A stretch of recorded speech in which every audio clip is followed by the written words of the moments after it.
샬롬! 오늘의 말씀지기 부산지구 최상은 간사입니다. 오늘의 말씀을 통해 우리는 어떻게 하나님의 말씀에 반응하는지를 살펴보고 우리 삶 가운데 베푸시는 하나님의 보호하심을 생각해보는 하루가 되기를 바랍니다.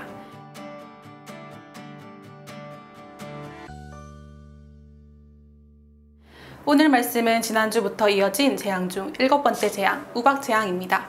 이전 재앙처럼 하나님은 내일이면 재앙이 내릴 것이라 말하며 충분히 대피할 기회를 제공하셨습니다. 우박 재앙은 지난 재앙 때와 달리 하나님의 경고를 믿고 반응하는 일부 애굽인들이 있었습니다. 일부 바로의 신하들은 하나님의 말씀을 두려워하여 종들과 가축을 집으로 들여놓아 우박의 피해를 면했습니다. 그러나 21절의 바로의 신하들은 하나님의 말씀을 마음에 두지 않고 하나님의 말씀을 전혀 두려워하지 않았습니다.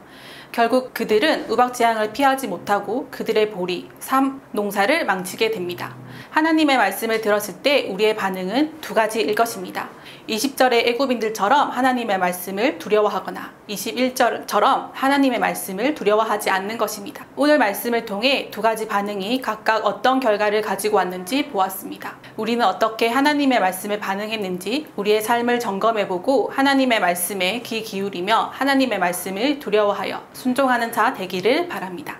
하나님은 모세에게 하늘을 향하여 손을 들어 우박을 내리게 하심으로 우연히 일어난 사건이 아니라 하나님께서 주관하신 사건임을 명백하게 하셨습니다. 애굽 땅의 우박은 4년에 한 번 정도 올까 말까한 드문 일이었습니다. 역사상 유례없는 우박이 우레소리와 불덩이가 섞여 맹렬히 내렸습니다. 그러나 26절에 보면 이스라엘 백성들이 살고 있던 고센 땅을 보호하시어 고센 땅에는 우박을 내리지 않으셨습니다.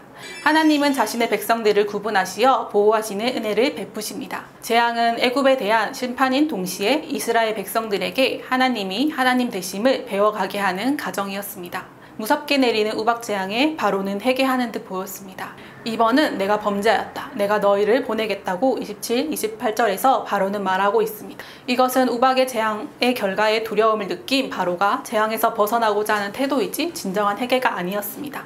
34, 35절을 보면 알 수 있습니다.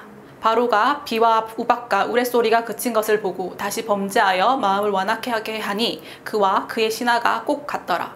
바로의 마음이 완악하여 이스라엘 자손을 내보내지 아니하였으니 여호와께서 모세에게 말씀하신가 같더라. 바로는 재앙이 오면 회개하고 재앙에서 벗어나면 금세 강팍해지는 모습을 보입니다. 그의 회개는 참 하나님을 만나 이루어지는 회개가 아니었습니다. 우리 역시 고난 중에 헤맬 때는 하나님을 찾다가도 고난에서 벗어나면 마음이 교만해지지는 않았나요? 아침에 큐티를 하고 말씀처럼 살아야지 결단하고도 수업을 듣거나 아르바이트를 하다 보면 금세 마음이 강팍해져서 하나님의 말씀은 잊지 않았나요?